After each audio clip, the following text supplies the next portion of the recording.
La primera parte es hablar de la ecografía como herramienta diagnóstica, ¿vale? Esto es lo que se suele decir en todas las formaciones, tanto de grado como de posgrado o como máster, ¿no? Pues todos tenemos claro que la ecografía, ante la pregunta, ¿la ecografía juega un papel importante en el diagnóstico o como herramienta en el diagnóstico? Pues todos tenemos claro que sí, ¿vale?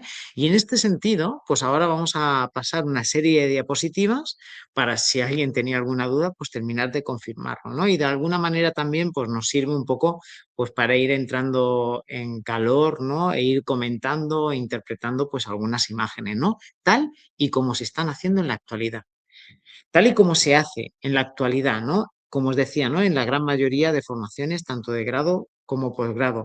Y bueno, más allá del mes, ¿no? Pues imaginaros, ¿no? Ahora mismo, en cualquier momento, en el 2026, en cualquier grado, posgrado, máster, ¿vale? De fisioterapia en España, pues bien, cualquier docente podría estar hablando ahora a partir de esta diapositiva y hacer los siguientes comentarios, ¿no? Pues en la imagen de la izquierda, pues vamos a hablar ahora del aparato extensor de la rodilla, ¿vale? Y ese aparato extensor de la rodilla, pues está constituido primero por el músculo cuádriceps principalmente, y ahí estamos viendo los diferentes componentes del tendón cuadricipital, cómo llegan hacia la base de la rótula. Aquí tendríamos las fibras superficiales del tendón cuadricipital, que son las que darían lugar al tendón rotuliano. Por otro lado estarían las fibras intermedias, bien del vasto interno o bien del vasto externo, y finalmente en la parte profunda las fibras del vasto intermedio o crural. Si nos vamos a la parte inferior a la rótula, como comentábamos, pues tenemos el tendón rotuliano y el ligamento rotuliano en su cara profunda, ¿no? Y en su conjunto, tendón cuadricipital con los diferentes grupos musculares y tendinosos, más tendón y ligamento rotuliano, conforman la parte activa, ¿no? De ese aparato extensor de la rodilla. Esto ecográficamente, pues lo vemos con una imagen que todos conocemos, ¿no? Donde ahí en la parte profunda estaríamos viendo el pico de la rótula y aquí se ve la diferencia entre lo que viene a ser el tendón rotuliano y en la parte profunda ligamento rotuliano. ¿Y qué es lo que observamos en la imagen inferior de la derecha? Pues en esa comparativa, ¿no? De lateralidad típica y obligatoria, cuando hacemos exploraciones de un lado y del otro, pues lo que estamos apreciando es una imagen de tendinopatía rotuliana. Yo creo que de esta manera tenemos claro pues, que se ha establecido un diagnóstico pues, a partir de una imagen ecográfica. Vamos a ver otro caso. Bien, quiero que ahora observéis pues este pequeño esquema, ¿no? Donde, bueno, se ha establecido, ¿no? A propósito para que podamos hablar que hay estructuras que tienen características tisulares similares y que a partir de esa situación, pues esto me va a permitir ver esas estructuras de forma normal, de manera muy similar, ¿vale? Y también van a tener comportamientos patológicos similares, ¿vale? ¿Eso qué significa? Que los tendones de doble vaina, las bursas y las cápsulas articulares, ¿vale? Los tres tienen membranas sinoviales. Repito, tendones de doble vaina tiene esa doble vaina sinovial, las paredes de la bursa tiene una capa sinovial y luego la cápsula tiene una membrana interna sinovial que tiene como capacidad la de segregar líquido sinovial. Tienen células sinoviales y segregan líquido sinovial. En ese sentido, pues aquí estaríamos viendo el esquema normal de un tendón con doble vaina, donde tengo la estructura interna del tendón y la doble vaina envolviendo toda esa estructura interna. Esa doble vaina tiene células sinoviales. Luego tenemos aquí las paredes de la bursa. Esas paredes de la bursa tienen células sinoviales y por lo tanto pueden segregar líquido sinovial. Y aquí tenemos pues una representación sencillita de lo que vendría a ser una cápsula articular constituida por dos capas, ¿no? La membrana fibrosa sobre la que se insertan los ligamentos y en la parte profunda pues la membrana sinovial que tendría la capacidad de segregar también líquido sinovial, ¿vale? Es decir, esto es la situación de normalidad para los tendones con doble vaina, para las bursas y para las cápsulas articulares.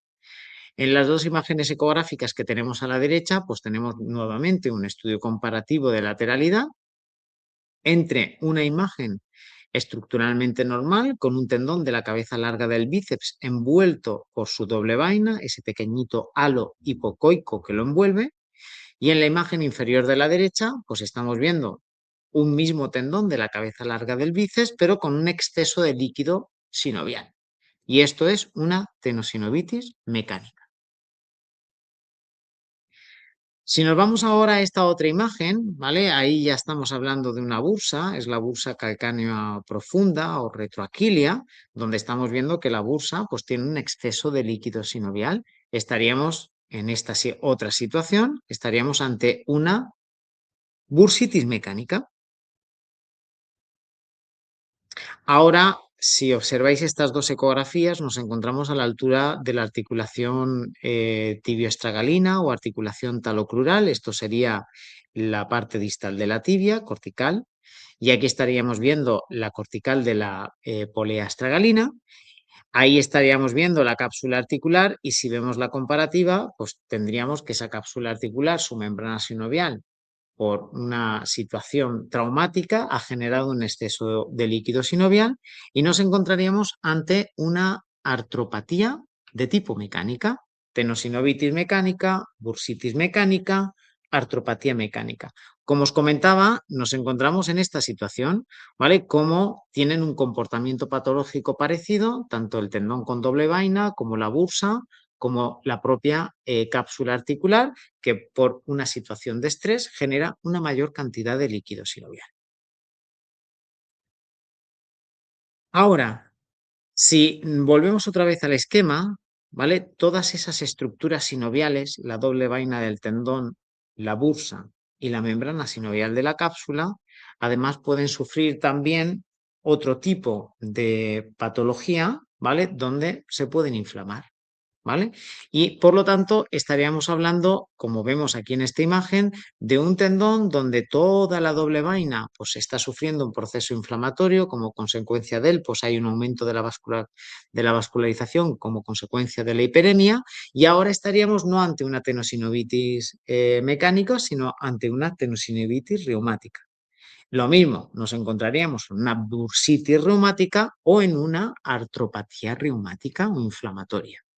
¿Vale? Entonces, como veis, pues con esta secuencia de diapositivas, aprovechando estas estructuras sinoviales, pues tenemos un claro ejemplo de cómo la ecografía claramente es una herramienta muy útil para el diagnóstico e incluso para el diagnóstico diferencial, ¿vale? Entre tendones, ¿vale? Es decir, puedo tener, bueno, el tendón es el mejor ejemplo, una tenosinovitis mecánica o una tenosinovitis reumática. Y lo mismo con la bursa o con la propia articulación. Si seguimos hablando un poquito de los tendones y para todavía profundizar un poco más en el tema del diagnóstico diferencial, bueno, pues ya hemos visto que el tendón de la cabeza larga del bíceps puede sufrir una tenosinovitis mecánica, podría sufrir una tenosinovitis reumática, podría sufrir una tendinopatía o puede padecer pues esta otra situación clínica, como vemos en esta imagen ecográfica, donde ahí estaría la corredera bicipital y lo que estamos observando es un tendón fuera de la corredera. ¿Vale? Que se luxa ante determinados movimientos o que está permanentemente luxada, estaríamos ante un diagnóstico de luxación tendinosa, ¿vale? Del tendón de la cabeza larga del bíceps. Esto, pues como ya sabéis, si observamos el esquema anatómico, pues suele ocurrir, ¿vale? Porque se produce una rotura, ¿no? Pues de todo ese conjunto ligamentoso que conforma lo que le llamamos el intervalo de los rotadores. O a nivel tendinoso nos encontramos también roturas, ¿no? Es decir, otro ejemplo más, ¿no? De diagnóstico diferencial. Añado también las roturas, tanto parciales como totales. Rotura total como la que vemos en este corte longitudinal del tendón del supraespinoso, ¿no? Es decir, vendría a ser un poco la imagen ecográfica de este corte anatómico, donde estaría el supraespinoso, profundamente el supraespinoso estaría la cápsula articular y luego ya tendríamos la cortical con el cartílago articular. Aquí igual, ¿no? Pues tenemos la cortical de la cabeza, luego vendría el cartílago articular, luego vendría la cápsula y luego vendría el tendón del supra, ¿vale? Y arriba siempre, pues el deltoides y la bursa subacromial o subacromio deltoidea, pues que se encontraría entre esos dos planos del deltoides y del tendón del supraespinoso. Rotura total. Un nuevo ejemplo de diagnóstico. Si observáis ahora el esquema de la izquierda, ¿vale? Pues tenemos uno de los esquemas, pues yo considero que más preciosos, ¿no? Donde se ve la complejidad del tríceps sural, ¿no? La complejidad anatómica del tríceps sural compuesto por los gastrocnemios y por el músculo sóleo. En este esquema no vemos los dos gastrocnemios, tendríamos un gastrocnemio medial, con sus dos zonas de inserción, una superficial, ¿vale? Y otra profunda sobre la fascia aquilea, que finalmente, más que superficial, proximal, y luego la inserción sobre la fascia aquilea, que termina formando el tendón de Aquiles. Si lo hacemos ahora al contrario, si ascendemos desde el tendón de Aquiles, podríamos decir que se divide la fascia aquilea en dos hojas. Una hoja superficial sobre la que inserta el gastrocnemio medial y una hoja profunda sobre la que inserta el sóleo.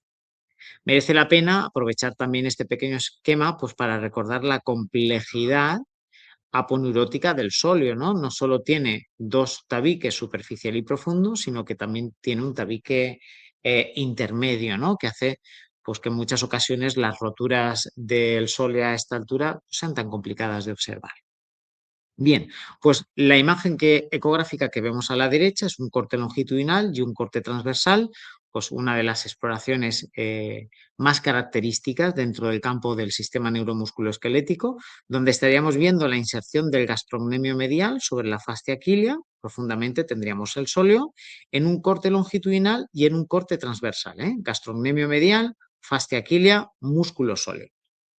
Bien, esta es la típica zona donde tiene lugar pues, el tenis leg, ¿no? Una de las roturas musculares pues más, podríamos decir, traumáticas de todas, ¿no? Y que más impacto y dolor generan justo en el momento y una de las más incapacitantes o la más incapacitante por la cantidad de carga que tienen que soportar.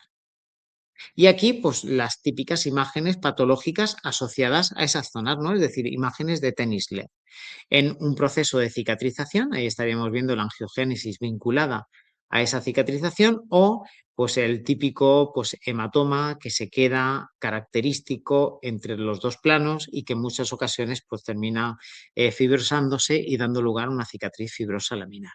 Un claro ejemplo de diagnóstico, rotura muscular por distensión, tenis leg. ¿Qué tenemos aquí? Pues si observáis ahora, cambiando un poquito pues, de tejido para que no solo sea tendón y músculo, ¿no? Pues estamos ante una situación ante una imagen de el ligamento pues, con mayor grosor de todo el sistema neuromusculoesquelético. Hablamos del ligamento colateral medial, ¿vale? Con toda su gran longitud, como ya sabéis, y en cuya parte profunda pues estaría la cápsula articular, sobre la que está adherido, pegado o íntimamente relacionado el menisco interno.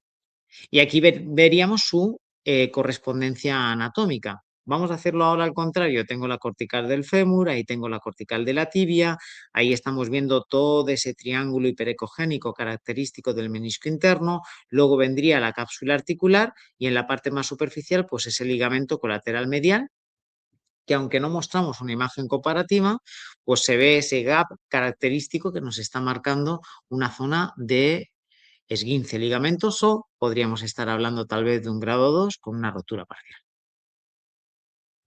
Ahora continuamos cambiando un poquito de tejido, pues tenemos la típica imagen donde vemos un nervio mediano que está sufriendo pues una compresión nerviosa, ¿vale? Y fruto de esa compresión nerviosa pues dará lugar a una serie de signos y de síntomas que en su conjunto pues llevan a un diagnóstico de un síndrome del túnel carpiano, ¿no? Otro ejemplo más de diagnóstico.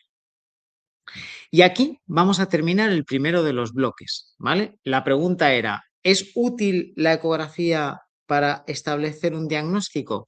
Pues yo creo que la respuesta está clara, ¿no? Es decir, pues claramente sí, es útil para establecer un diagnóstico, es más para un diagnóstico diferencial, ¿vale? Ya hemos resuelto una de las grandes dudas si es que alguien se planteaba a estas alturas esa duda, ¿vale?